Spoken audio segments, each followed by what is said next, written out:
الله أكبر الله أكبر لا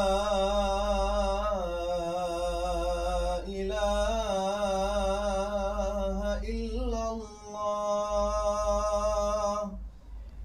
الحمد لله خالق الوجود من العدم وجاعل النور من الظلم ومخرج الصبر من الألم فملقي التوبة على الندم فنشكره على المصائب كما نشكره على النعم ونصلي على رسوله الأكرم ذي الشرف الأشم والنور الأتم والكتاب المحكم وكمال النبيين والخاتم سيد ولد آدم الذي بشر به عيسى بن مريم ودعا لبعثته إبراهيم عليه السلام حين كان يرفع قواعد بيت الله المحرم، فصلى الله عليه وسلم وعلى أتباعه خير الأمم الذين بارك الله بهم كافة الناس العرب منهم والعجم.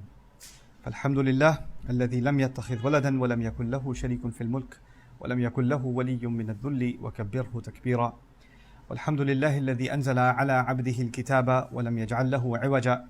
والحمد لله الذي نحمده ونستعينه ونستغفره ونؤمن به ونتوكل عليه ونعوذ بالله من شرور أنفسنا ومن سيئات أعمالنا، من يهده الله فلا مضل له ومن يضلل فلا هادي له، ونشهد أن لا إله إلا الله وحده لا شريك له، ونشهد أن محمدا عبد الله ورسوله أرسله الله تعالى بالهدى ودين الحق ليظهره على الدين كله وكفى بالله شهيدا. فصلى الله عليه وسلم تسليما كثيرا كثيرا. أما بعد، فإن أصدق الحديث كتاب الله وخير الهدي هدي محمد صلى الله عليه وسلم، وإن شر الأمور محدثاتها، وإن كل محدثة بدعة وكل بدعة ضلالة وكل ضلالة في النار. قال الله عز وجل في كتابه الكريم بعد أن أقول أعوذ بالله من الشيطان الرجيم: فأوجس منهم خيفة قالوا لا تخف وبشروه بغلام عليم فأقبلت امرأته في صرة فصكت وجهها وقالت عجوز عقيم قالوا كذلك قال ربك إنه هو الحكيم العليم. رب اشرح لي صدري ويسر لي أمري واحلل عقدة من لساني يفقه قولي. اللهم ثبتنا عند الموت بلا إله إلا الله، اللهم اجعلنا من الذين آمنوا وعملوا الصالحات وتواصوا بالحق وتواصوا بالصبر، آمین یا رب العالمین. آج کے مختصر خطبے میں آپ سے سورۃ الذاریات کے ایک واقعے کے بارے میں بات کرنا چاہ رہا ہوں. اللہ تعالیٰ نے قرآن میں جہاں جہاں کسی بھی قصے کا ذکر کیا ہے تو اس میں کسی نبی کی زندگی سے ایک چھوٹا سا لمحہ لے کر اس کے بارے میں ایک آیت نازل کی ہے. ہو سکتا ہے کہ جو مکالمہ ہوا ہوگا، جو ڈائلاگ ہوا ہوگا، وہ بہت لمبا ہوگا، لیکن اس کا ایک بہت چھوٹا حصہ اللہ تعالیٰ نے قرآن میں ڈال دیا، اور وہ جو چھوٹا حصہ ہے اس کی اتنی اہمیت ہے کہ وہی کافی ہے. آپ کو کبھی لگے گا کہ آپ کے پاس پوری تفاصیل نہیں ہے قرآن پڑھتے ہوئے، کہ آیت میں جو پہلے ہوا، جو بعد میں ہوا، اور کیا کیا ساری تفاصیل مسنگ ہیں. تو ایک چھوٹی سی بات کی گئی ہے تو ہمارا ذہن کس طرف جاتا ہے؟ جو بات نہیں کی گئی اس کی طرف چلا جاتا ہے. جیسے یوسف علیہ السلام کا قصہ ہے تو ان کی والدہ کا کوئی ذکر نہیں ہے، تو ہر کوئی پوچھتا رہتا ہے ان کی والدہ کون تھی، وہ ان کا نام کیا تھا. پھر بعد میں جا کے عزیز کی بیوی ہے تو بیوی کے نام کے پیچھے سارے پڑ جاتے ہیں کہ وہ بیوی کون تھی، اس کی شادی بعد میں ہوئی ان کے ساتھ کہ نہیں ہوئی، اس کا کیا ہوا. جو بات قرآن نے نہیں کی نا، اسی پہ سارا ذہن اس طرف چلا جاتا ہے. جو بات کہی جا رہی ہے اس پہ فوکس نہیں ہوتا. اصل میں یہ بھی قرآن کی ایک تربیت ہے. کبھی کبھی جو ٹیچر ہوتا ہے نا، وہ کم بات کرتا ہے، اور اس کا مقصد یہ ہوتا ہے کہ اسٹوڈنٹ جو ہے وہ اس کے 1000 سوال ہیں، وہ 1000 سوالوں کا جواب نہیں دے رہا، وہ آپ کو بس ایک بات بتا رہا ہے تاکہ آپ کا ذہن فوکس ہو جائے. اور وہ ایک بات آپ کے 1000 سوالوں کے آپ کو جواب بھی مل جائے نا، اس کا آپ کو اتنا فائدہ نہیں ہوگا اگر آپ اپنے سوالوں کو تھوڑا چھوڑ کر اس پہ فوکس کر لیتے اور اپنے آپ سے یہ پوچھتے کہ اس آیت میں جو بات کی جا رہی ہے اس کی بنیاد پر میرے ذہن میں کیا سوال آتے ہیں، اس آیت سے میں کیا سیکھ رہا ہوں. تو ہو سکتا ہے اس کے ذریعے انسان کی پوری زندگی بدل جائے.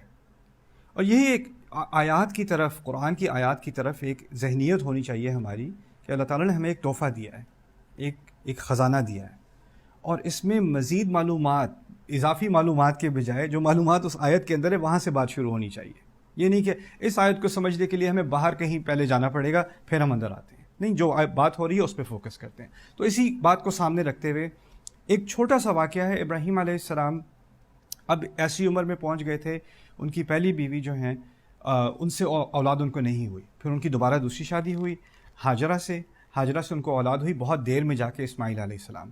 اگر بائبل کی معلومات کو ہم لیتے ہیں تو قرآن اس کے مخالف نہیں ہے. تقریباً 86 سال کی عمر تھی ان کی جب ان کی پہلی اولاد ہوئی ہے اسماعیل علیہ السلام. اور جو پہلی بیوی تھی ان کو ساری زندگی اولاد نہ دے سکی سارہ.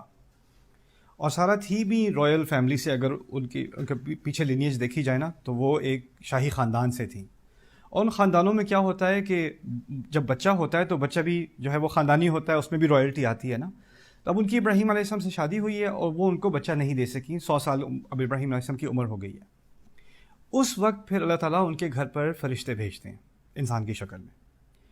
اور جیسے ہی ابراہیم علیہ السلام نے دروازہ کھولا انہوں نے سلام کیا. انہوں نے کہا سلام قوم منکرون، سلام تم لوگ انجانے ہو، تمہارے کپڑے ایسے ہیں کہ پتہ چل رہا ہے تم یہاں ادھر ادھر سے نہیں آئے، اور تمہاری زبان سے پتہ چل رہا ہے تم یہاں کے لوکلز نہیں ہو، تم لوگوں کو تو میں نہیں جانتا، لیکن اعلیٰ ای حال بہرحال آ جاؤ اندر. تو انہوں نے بٹھایا. فراغ الی اہلہ، پھر اشارہ کیا، قرآن سورۃ داریات میں ہی ہے، اشارہ کیا ہلکے سے اپنے گھر والوں کو. راغ الی اہلہ، راغ سے کہتے ہیں کسی کو ایسے اشارہ کرنا کہ ایسے آپ بیٹھے ہوئے ہیں اور ادھر سے میں نے ایسے اشارہ کیا کہ آپ کو پتہ بھی نہیں چلا کہ میں نے اشارہ کر دیا ہے. ٹھیک ہے نا، اس کو راغ الی اہلہ کہتے ہیں. اس میں بھی ایک ادب ہے. وہ کیا ہے کہ لوگوں کو پتہ نہ چلے کہ میں اپنی فیملی کو باس کر رہا ہوں، جاؤ کھانا لے کے آؤ، یہ کرو وہ کرو. ان کی عزت کا بھی احساس ہے. جن کو انسٹرکشن دی جا رہی ہے نا ان کی عزت کا بھی احساس ہے. مہمان کو بھی احساس ہے کہ مہمان کا بھی احساس ہے کہ اس کو یہ نہ لگے کہ میں بوجھ ہوں. کیونکہ اچھا چلو یہ آ گئے، ان کے لیے کھانا لے آؤ، پھر اب یہ آ ہی گئے ہیں تو ایسا مہمان کو بھی لگے اچھا چلے میں چلتا ہوں آپ نہ کریں. تو ان کو بھی احساس نہیں ہونے دیا کہ کچھ تیار ہو رہا ہے، اور فیملی والوں کو بھی اس طرح ڈسٹرب نہیں کیا. اور فیملی کی ان کی آپس میں سمجھ ہے، انڈرسٹینڈنگ ہے کہ تھوڑا سا اشارہ کر دیا سیکریٹلی، ان کو بات سمجھ میں آ گئی. پھر بعد میں اللہ تعالیٰ نے کہا ہے فجاء بعجل سمین، کہ وہ پھر گوشت لے کر آئے، بچڑے کا، تازہ بچڑے کا گوشت لے کر آئے. اس کا مطلب ہے کہ ابراہیم علیہ السلام نے اشارہ تو کیا، پھر شاید اس طرح کہا ہوگا کہ تم لوگ یہاں ٹھہرو میں بھی آتا ہوں. یعنی گھر والوں کی جا کے مدد بھی کی بیٹھ. اور یہ امپریشن نہیں دیا کہ گھر والے جو ہیں وہ نوکر لگے ہوئے میرے، میں تو یہاں بیٹھوں گا، وہ آ کے سرو کریں گے. جا کے وہ خود لے کے آئیں گوشت کو. فجاء بعجل سمین فقربہ الیہم، انہوں نے ان کے سامنے پیش کیا کھانے کو، ان کے قریب لے کر آئے کھانے کو. اب نوجوان ہیں، سفر سے آئے ہوئے ہیں. سفر میں جب آپ چل بھی رہے ہوتے ہیں نا تو آپ کے ذہن پہ کھانا ہوتا ہے. اب سارے ریسٹورینٹس کے سائن دیکھ رہے ہوتے ہو کہ کوئی ایسا مل جائے کہ بس ٹرن لینے کی دیر ہے. اب یہ سفر سے آ رہے ہیں، یہاں کے لوگ نہیں ہیں، تو فوراً کھانے پر لپٹیں گے. قال الا تاکلون، تم لوگ کھا نہیں رہے. انہوں نے کہا تم لوگوں اس کی طرف ہاتھ ہی نہیں جا رہے. اب مزے کی بات یہ ہے اسی صورت میں آگے جا کر اللہ تعالیٰ کہتے ہیں خود ہی ما اريد منهم من رزق وما اريد ان يطعمون، میں ان سے رزق نہیں چاہتا، اپنی مخلوق سے میں رزق نہیں چاہتا، اور میں نہیں چاہتا کہ یہ مجھے کھلائیں. اور جن کو اللہ نے بھیجا تھا نا وہ بھی رزق نہیں چاہتے، وہ یہ بھی نہیں چاہتے کہ آپ ان کو کھلائیں. تو بھائی سبحان اللہ، بڑی خوبصورت سا اس میں مناسبت ہے جو بعد میں بات کی جا رہی ہے، یہاں کی جا رہی ہے. خیر، تو انہوں نے کہا کہ آپ کھا نہیں رہے. تو اس زمانے میں ایک قسم کا ایک قانون تھا، ایک پرنسپل تھا کہ اگر آپ کسی کو قتل کرنا چاہتے ہو نا تو عزت کا تقاضا ہے کہ میں اس کو، اگر میں نے خون بہانا ہے تو اس کا میں نے کھانا نہیں کھانا، اگر میری یہ نیت ہے. تو جب وہ کھانا نہیں کھا رہے، وہ ان کو جانتے بھی نہیں ہیں، تو خیال آیا کہ شاید ان کی نیت کچھ اور ہے. فأوجس منهم خیفتاً، کہ اگر یہ میرا کھانا کھانے سے انکار کر رہے ہیں تو ہو سکتا ہے اسیسنیشن کے لیے آئے ہیں یہاں پر. تو ان کو ہلکا سا خوف کا ایک امپریشن ان کی شکل پر آیا. وجس کہتے ہیں کہ خوف شکل پر نظر آئے ہلکا سا. فأوجس منه خیفتاً، یعنی خفیہ طرح کا ایک خوف ہوتا ہے جو شکل پر تھوڑی سی سٹریس آ جائے، اس کے فیشل امپریشن جو ہے انسان کا بدل جائے. اب وہ فرشتوں نے نوٹ کر لیا، وہ تو انسان تھے، انہوں نے نوٹ کر لیا. انہوں نے کہا لا تخف، نہیں آپ کو کسی خوف کی ضرورت نہیں ہے، ہم اس مقصد سے نہیں آئے. پھر انہوں نے اپنی بات واضح کی کہ وہ کیوں آئے ہیں. انہوں نے کہا وَبَشَّرُوهُ بِغُلَامٍ عَلِيمٍ، اللہ تعالیٰ نے فرمایا کہ انہوں نے اچھی ان کو خبر دی کہ ان کے ہاں ایک لڑکا ہوگا. اور لڑکے کے لیے لفظ غلام کا استعمال ہوا ہے. غلام کا لفظ اردو میں تو ہم خادم کے لیے استعمال کرتے ہیں، عربی میں نوجوان لڑکے کے لیے 10-11 سال کا لڑکا ہونا اس کے لیے غلام کا لفظ استعمال ہوتا ہے. تو صرف یہی نہیں کہا کہ آپ کے ہاں بچہ ہوگا، اتنا بھی بتا دیا کہ اس بچے کی اتنی عمر ہوگی اور اسی عمر میں وہ بہت عالم بھی ہو چکا ہوگا. بشروہ بغلام علیم، یہ اسحاق علیہ السلام کے بارے میں بات کی جا رہی ہے، اور جگہ پہ قرآن میں یہ بات واضح ہو جاتی ہے. اب اسماعیل تو ہو چکے ہیں، اب یہاں پر یہ خبر دی جا رہی ہے. اور وہ اتنے بڑے محل والے گھر تو تھے نہیں کہ 3 ہال میں جا کے کہیں دور کچن ہو. ان کی جو بیگم ہے وہ وہیں پہ ہیں کہیں پاس میں. 100 سال سے زیادہ ان کی عمر ہے، یا 100 سال تقریباً ان کی عمر ہے. اب وہ فرشتے کہتے ہیں کہ آپ کا بچہ ہوگا، اور بچہ صرف یہی نہیں بچہ ہوگا، وہ اس عمر تک بھی پہنچ جائے گا، یعنی آپ کی عمر بھی آگے ہونی ہے کہ آپ اس کو بڑا ہوتے دیکھیں گے. اسی کی تو خوشخبری دی جائے گی. اگر ماں باپ مر جائیں اور بچہ 10 سال کا تو اس کی خوشخبری کا کیا، اس کی کوئی تو کی نہیں بنتی. تو ان سے کہا وبشرہ بغلام علیم. تو جو خطبہ میں آپ کو دینا چاہ رہا ہوں نا وہ اس آیت کے بارے میں، ان 2 آیات کے بارے میں جو اب آ رہی ہیں. یہ تو انٹروڈکشن ہے اللہ تعالیٰ کی طرف سے ہی سورۃ الذاریات میں. اب اصل بات کی طرف آتے ہیں آج کے لیے کم از کم. وہ یہ ہے فَأَقْبَلَتِ امْرَأَتُهُ. تو ان کی بیوی ان کی طرف مڑ کر، یعنی فرشتوں کی طرف مڑ کر، فی سرۃ، چلاتے ہوئے، ہیں کیا، ایسے شوق میں ان کے منہ سے دھاڑ نکل آئی. فَصَكَّتْ وَجْهَهَا. انہوں نے اپنے چہرے کو تھپڑ مارا، یعنی اپنی شکل پیٹنی شروع کر دی انہوں نے. سکت وجہا. اور پھر ان کے الفاظ، 2 الفاظ ان کے منہ سے نکلے. فقالت عجوز عقیم. انہوں نے کہا بوڑھی عورت. عجوز اصل میں عجز سے آتا ہے. عجز عربی میں کہتے ہیں جو کسی چیز کی اس میں طاقت نہ رہی ہو. اگر کوئی کھڑے ہونے کی طاقت نہیں رکھتا تو وہ کھڑے ہونے سے عاجز ہے، جس طرح ہم اردو میں بھی کہتے ہیں.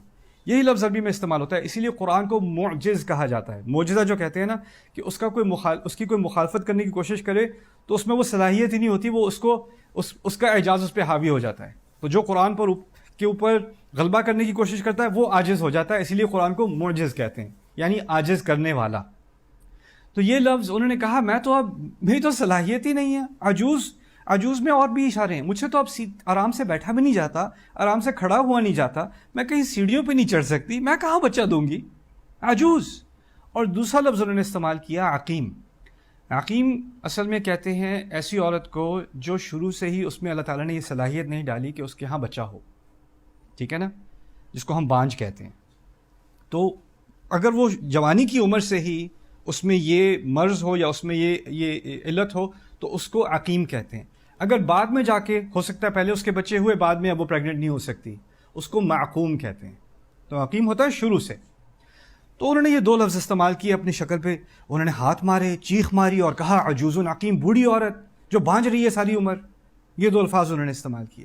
اب سوال یہ پیدا ہوتا ہے کہ اللہ تعالیٰ نے یہ فرشتے بھیجے ہیں ابراہیم علیہ السلام کو.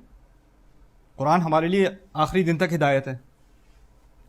ابراہیم علیہ السلام کو 2 مقاصد کے لیے بھیجے. ایک ان کو اولاد کی خبر دینی ہے. اگر اللہ تعالیٰ ہمیں یہ باقی سین نہ بھی بتاتے کہ اس عورت نے چیخ ماری، اپنی منہ پہ انہوں نے خود تھپڑ مارے، پھر انہوں نے یہ 2 الفاظ چلائے، اگر یہ ہمیں نہ بھی بتاتے تو جو معلومات ہمیں چاہیے تھی نا کہ اولاد کی خبر دی، بعد میں بتا دیا اسحاق ہوئے، معلومات تو پوری ہو گئیں.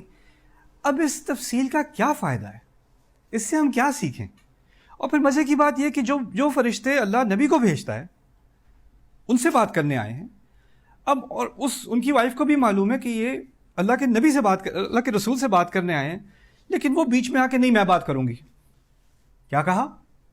بوڑھی عورت، بانجھ، ہائے. اب وہ کس سے بات کر رہی ہیں؟ ان فرشتوں سے. وہ فرشتے یہ بھی نہیں کہتے دیکھیں میڈم ہم جو ہیں یہ ابراہیم علیہ السلام سے بات کرنے آئے ہیں، یہ آپ کا بزنس، یہ آپ کے پروٹوکول سے، ہمارے پروٹوکول کے خلاف ہے، ٹھیک ہے، ہم صرف انبیاء سے بات کرتے ہیں، آپ سے بات نہیں کریں گے. انہوں نے ان کا جواب دیا قالوا کذالک، جی ایسا ہی ہوگا. قال ربک، اسی طرح آپ کے رب نے کہا ہے، انہ هو الحکیم العلیم، وہی سب حکمت والا ہے، وہی سب جانتا ہے. عام طور پہ اکثریت قرآن میں آپ کو ملے گا العلیم الحکیم.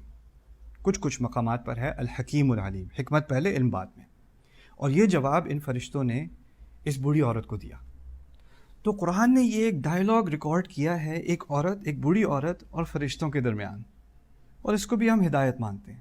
تو اس کو تھوڑا سا سمجھنے کی ضرورت ہے. جب میں سورت پہ کام کر رہا تھا تو مجھے خیال آیا کہ یہ 2 الفاظ بہت گہرے ہیں، عجوز، عقیم، اور ان کا جو ریاکشن ہے نا یہ بھی بہت گہرا ہے. تو میں نے اس پہ تھوڑی سی تحقیق شروع کی کہ جو عورتیں بچہ نہیں دے سکتی ان پر کیا گزرتی ہے، ان کی نفسیات کیسی ہوتی ہیں. مجھے نہیں پتا تھا کہ 60 to 80 ملین، اردو میں مجھے نمبرز نہیں آتے ابھی، 60 to 80 million women around the world cannot have a baby. 60 to 80 million. اور اب سٹیٹس بدل رہے ہیں، پرسنٹیجز بدل رہی ہیں. 20 سے 30 کی عمر میں 13% عورتیں ایسی ہیں جن کا چانس ہے کہ ان کا بچہ نہیں ہوگا، اور یہ چانس 30 سے 40 میں اب بڑھتا چلا جا رہا ہے. نئے سینسسز آ رہے ہیں، 30% چانس ہو گیا، 40% چانس ہو گیا. تو اب یہ کسی ایک عورت کی مشکل نہیں ہے، یہ کروڑوں عورتوں کی مشکل ہے، اربوں عورتوں کی مشکل ہے.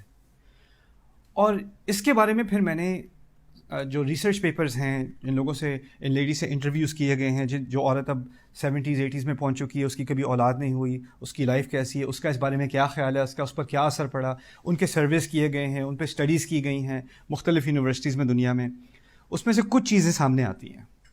وہ یہ ہیں کہ ایسی عورت جو بچہ نہ اس کا ہو سکا ہو اور وہ شادی شدہ بھی ہو، اس میں ڈپریشن اور انگزائٹی اور اس کو اپنے آپ کو کم تر سمجھنے کے احساسات باقی عورتوں سے 70-80% زیادہ ہوتے ہیں.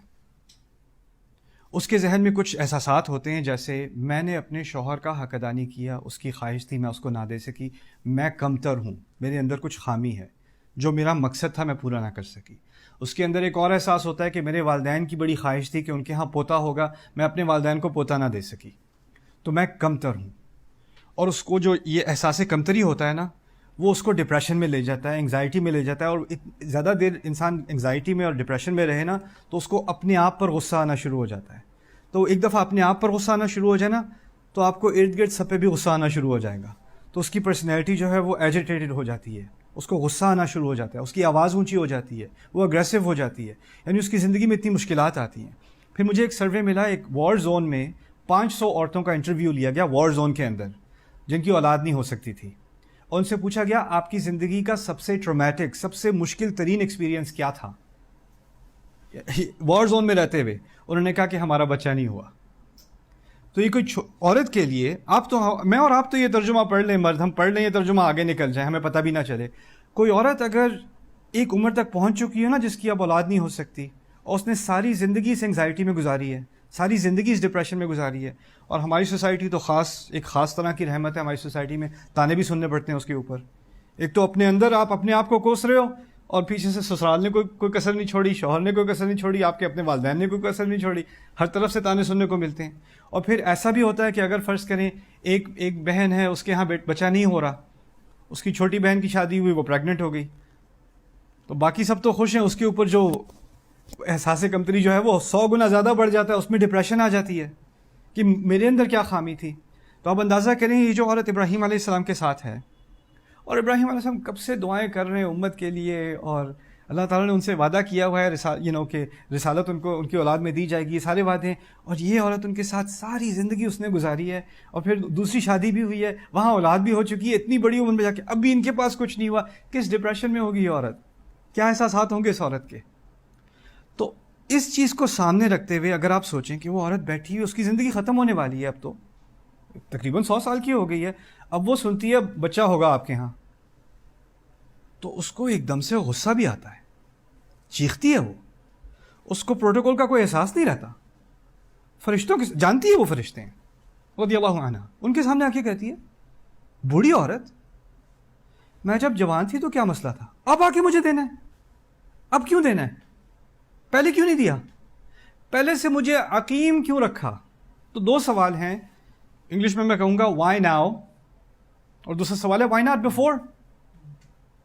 تو اب تو مجھ سے کھڑا نہیں ہوا جاتا، میں کیسے جنم دوں گی، اگر دوں گی تو میں اتنے بچے کا خیال کیسے رکھوں گی، جو میری عمر تھی بچے کو انجوائے کرنے کی، اس کا خیال رکھنے کی، وہ تو آپ نے مجھ سے چھین لی، میری ساری زندگی آپ نے مجھے بانجھ رکھا، اور اب میں بوڑھی ہو گئی ہوں تو آپ سمجھتے ہیں یہ اچھی خبر ہے، اور اگر یہ کرنا ہی تھا تو مجھے شروع سے بانجھ کیوں رکھا، یہ تو زیادتی ہے، یہ کیسے. تو اس کا چیخنا اور اس کا اپنی شکل پیٹنا تھوڑا سمجھ میں آنا شروع ہو جاتا ہے. یہ صرف کوئی کہنے کی بات نہیں، یہ بہت زیادہ ایک زندگی بھر کی ڈپریشن ہے اس عورت کو، ایک زندگی بھر کا رنج ہے. دیکھیں میں آپ کو اس کی ایک اور مثال دیتا ہوں. فرض کریں کوئی جیل میں ہے، اس کو ظالمانہ طور پہ اس کے خلاف کیس غلط کیا گیا، جعلی ثبوت دیے گئے، اس کو جیل میں ڈال دیا، 20 سال اس نے جیل میں گزارے.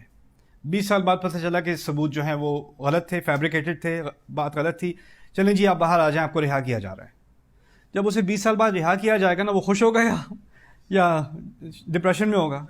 ڈپریشن میں ہوگا کہ 20 سال تم لوگوں نے میری زندگی مار دی، میری ساری جوانی میری برباد کر دی، اب میں کیا خوش ہوں کہ تم نے مجھے رہا کیا، یہ کیا رہا کیا ہے تم نے مجھے، پہلے نہیں کر سکتے تھے یہ، جب میں چلا رہا تھا کہ میں نے نہیں کیا، یہ میں انسنٹ ہوں.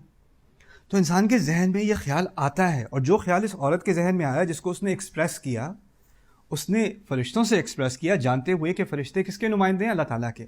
تو ایک طرح سے انہوں نے براہ راست اللہ تعالیٰ سے ایکسپریس کیا ہے. جس طرح لوگ اگر رسول سے آ کے پوچھ رہے ہیں علیہ الصلوۃ والسلام کوئی سوال، کیونکہ رسول صلی اللہ علیہ وسلم اللہ تعالیٰ کے نمائندے ہیں، تو اس طرح کہ اللہ تعالیٰ سے کی طرف سے ہی جواب آئے گا نا، اللہ سے ہی پوچھا جا رہا ہے. اسی لیے کہا ہے من یطع الرسول فقد اطاع اللہ، جو رسول کی اطاعت کرتا ہے وہ اصل میں اللہ کی اطاعت کر رہا ہے. کیونکہ آپ رسول کو تھوڑی فالو کر رہے ہو، اصل میں رسول بھی اللہ کی دی ہوئی ہدایت کو فالو کر رہے ہیں، وہ آپ کو بتا رہے ہیں. تو ایک ڈائریکٹ لنک ہے.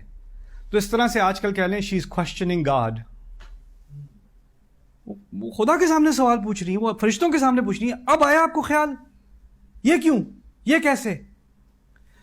تو جب میں اس آیت کو اس نظر سے آپ پڑھیں تو آپ کو ایک بات سمجھ میں آئے گی. آپ کی زندگی میں، میری زندگی میں کچھ ایسی چیزیں ہوتی ہیں جو مصیبت ہی مصیبت ہوتی ہے، اور بعد میں جا کے وہ مصیبت حل ہوتی ہے بڑے عرصے بعد. تو خیال آتا ہے یہ پہلے نہیں مل سکتا تھا بندہ مجھے، یہ مسئلہ پہلے حل نہیں ہو سکتا تھا، یہ حل، یہ نعمت میرے سامنے ہی تھی، میرے نیبرہڈ میں تھی، میری گلی میں تھی، مجھے پتہ ہی نہیں ان ساروں سال. ابھی آ کے خوشی تو ہے کہ یہ نعمت آ گئی، لیکن یار اتنے سال ضائع کر دیے، کیا حکمت تھی اس کی کیا سینس بنتی ہے، مجھے تو سمجھ نہیں آ رہا. تو یہ سوال ہر انسان کی زندگی میں کسی نہ کسی طرح آتا ہے. جو محرومی ہوتی ہے نا انسان کو، وہ کسی نہ کسی درجے میں اللہ نے ہر انسان کو دی ہے محرومی، اور اس محرومی کے بارے میں خیال آتا رہتا ہے، یہ اگر کاش یہ ہو جاتا تو کیا برا تھا، یہ ایسے کیوں ہوا، یہ ویسے کیوں ہوا، رائٹ. اب فرشتوں نے ابراہیم علیہ السلام سے بات کرنے کے بجائے اس خاتون سے بات کرنی شروع کر دی. اب انہیں وہ کہتے ہیں کذالک قال ربک، ایسے ہی کہا ہے آپ کے رب نے. اچھا ٹھیک ہے کہا ہے، تو کہا کیوں ہے؟ پتہ ہے مجھے کہا ہے، اتنا تو مجھے معلوم ہے کہا ہے، کیوں کہا ہے؟ اب دیکھیں اللہ تعالیٰ کے دو نام ہیں، علم والا اور حکمت والا. لیکن پہلا نام یہاں پر علم نہیں ہے، پہلا نام حکمت والا ہے، حکیم. یعنی حکیم کہتے ہیں کہ دیکھیں اگر آپ کوئی کام کرتے ہیں نا جس کی کوئی تک نہیں بنتی، سینس نہیں بنتی، تو اس میں حکمت نہیں ہے. اگر آپ کا کام اس کی سینس بنتی ہے، اس کا کوئی فائدہ نکلتا ہے، تو اس کام کی یا اس تجویز کی یا اس انویسٹمنٹ کی بڑی حکمت تھی. سمجھ رہے بات؟ تو جس عام زبان میں آپ کہیں گے کہ اس سے زیادہ سینس کسی میں نہیں ہے، وہ حکیم ہے. یعنی اللہ تعالیٰ کو معلوم ہے کہ ابھی ہی آپ کی اولاد ہونی تھی، ابھی ہونی تھی، اور اسی وجہ سے، اور اس میں ایک حکمت ہے جس کو آپ نہیں سمجھ سکتی، لیکن اللہ کو پتہ ہے کب آپ کو ماں بنانا تھا. اسی کا پلان تھا یہ کہ یہ محرومی کے والے سال جو ہے نا سارے اس میں آپ کو رکھنا تھا، یہ اس کی حکمت تھی. لیکن دوسری بات کہ آپ کے اوپر جو رنج گزرا ہے نا، جس اداسیوں سے آپ گزری ہیں، جو آنسو آپ نے خاموشی میں بہائے ہیں، جو تکلیف آپ کے اندر دل میں رہی ہے، جس تکلیف کے ساتھ آپ سوئی ہو، جس تکلیف کے ساتھ آپ اٹھی ہو، اس سب کو اللہ تعالیٰ کو پورا علم ہے، اس سب کا علیم. قالوا كذلك ربك قالوا انه هو الحکیم العلیم. ان دو الفاظ سے اس عورت کو تسلی مل گئی. اس کو تسلی کسی انسان سے نہیں آ سکتی، لیکن اس کا اللہ تعالیٰ کے ساتھ اب ایک ایسا رشتہ اللہ نے بنایا. اور ہمارے رب کے کئی نام ہیں، لیکن ان کی زندگی میں انہیں دو ناموں کی ابھی ضرورت تھی.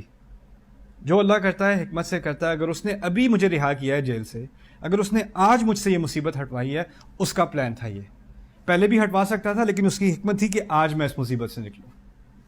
اور جس مصیبت سے میں گزر رہا تھا اس سے وہ ناواقف نہیں تھا، اس کو پتا تھا میں کس مصیبت سے گزر رہا ہوں. وہ علیم ہے، انہ هو الحکیم العلیم. تو یہ ایک عظیم حکمت ہے. اب اس کو آگے سمجھ لیں. اسماعیل علیہ السلام کی جو پیدائش ہے وہ پہلے ہو چکی ہے، اور اس کے بعد ان کی اولاد میں ہزاروں سال گمراہی رہی ہے اسماعیل کی اولاد میں. اور آخر میں جا کے رسول اللہ صلی اللہ علیہ وسلم اسماعیل کی اولاد سے آئے ہیں ہزاروں سال بعد. تو ابراہیم علیہ السلام رسول ہیں، پھر اسماعیل رسول ہیں. اسماعیل علیہ السلام کے بعد ہزاروں سال کی گمراہی ہے، اور اس کے بعد آخر میں آ کے محمد رسول اللہ صلی اللہ علیہ وسلم. اور یہ جو عورت ہے نا جو بانجھ رہی ہے، اس کی اولاد اب ہیں اسحاق نبی، ان کی اولاد ہیں یعقوب نبی، ان کی اولاد ہیں یوسف نبی. ان کی اولاد کے بارے میں آگے اللہ تعالیٰ نے بتایا ہے کلما ہلک، اور حدیث میں بتایا گیا کلما ہلک نبی خلف نبی. بنی اسرائیل میں جو ہے نا انبیاء ایک کے بعد دوسرے آتے رہے، ایک کی موت ہوتی دوسرا آ جاتا، ہر جنریشن میں مسلسل عیسیٰ علیہ السلام تک انبیاء ہی انبیاء ہیں، وہ تمام انبیاء کی ماں ہیں۔ وہ جو عورت بانجھ رہی ہے نا، اس کو اس بات کا علم بھی نہیں ہے کہ وہ کس کی ماں ہے۔ وہ موسیٰ کی بھی ماں ہے، وہ زکریا کی بھی ماں ہے، وہ یحییٰ کی بھی ماں ہے، وہ عیسیٰ کی بھی ماں ہے، ان تمام کی ماں ہے، وہ مریم کی بھی ماں ہے، کیونکہ وہ سب اسحاق سے آ رہا ہے، وہ سب اسحاق سے آ گیا۔ سبحان اللہ، سبحان اللہ۔ تو آپ کو نہیں معلوم کہ شاید جس مصیبت سے آپ گزر رہے ہو نا، اس سے نکلنے کے بعد جو اللہ کا آپ کے لیے پلان ہے، ہو سکتا ہے اس کا فائدہ آپ کے جانے کے 100 سال بعد بھی چلتا رہے، آپ کے جانے کے 300 سال بعد بھی چلتا رہے۔ ہم اپنی زندگی میں جو پھنس جاتے ہیں نا، تو ہمیں اپنی زندگی انفینٹ معلوم ہوتی ہے کہ یہ تو مسئلہ کبھی بھی حل نہیں ہوگا۔ آپ کی زندگی کبھی والی نہیں، ہمیشہ والی نہیں ہے، آپ کی زندگی کچھ لمحے اس دنیا میں، لیکن جو نعمتیں اللہ آپ کو دے دے اور اس کا آپ صحیح استعمال کر لیں نا، اس پہ شکر گزاری کر لیں، تو ہو سکتا ہے اس کے اثرات کئی سالوں تک، صدیوں تک، دنیا تک پھیلتے رہیں، جاتے رہیں، آپ اس کا اندازہ نہیں کر سکتے۔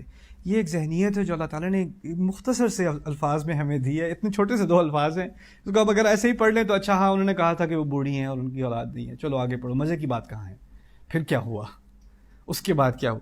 ہر بات جو اللہ تعالیٰ نے کی ہے نا، اس کے اندر ایک خزانہ ہے، انسان دل کھول کر اس خزانے کی تلاش میں آئے تو اس کی زندگی بدل جائے۔ اللہ تعالیٰ ہماری سب کی زندگیوں کو بدلے اور ہمیں اس قرآن کا نور ہمارے دلوں میں ڈالے۔ بارک اللہ لی ولکم فی القرآن الحکیم ونفعنی وإیاکم بالآیات وذکر الحکیم۔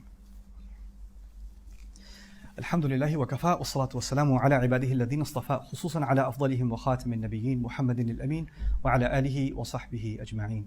قال الله عز وجل في كتابه الكريم بعد أن أقول أعوذ بالله من الشيطان الرجيم: إن الله وملائكته يصلون على النبي يا أيها الذين آمنوا صلوا عليه وسلموا تسليما اللهم صل على محمد وعلى آل محمد كما صليت على إبراهيم وعلى آل إبراهيم في العالمين إنك حميد مجيد اللهم بارك على محمد وعلى آل محمد كما باركت على إبراهيم وعلى آل إبراهيم في العالمين إنك حميد مجيد عباد الله رحمكم الله اتقوا الله إن الله يأمر بالعدل والإحسان وإيتاء ذي القربى وينهى عن الفحشاء والمنكر ولذكر الله أكبر والله يعلم ما تصنعون أقم الصلاة إن الصلاة كانت على المؤمنين كتابا موقوتا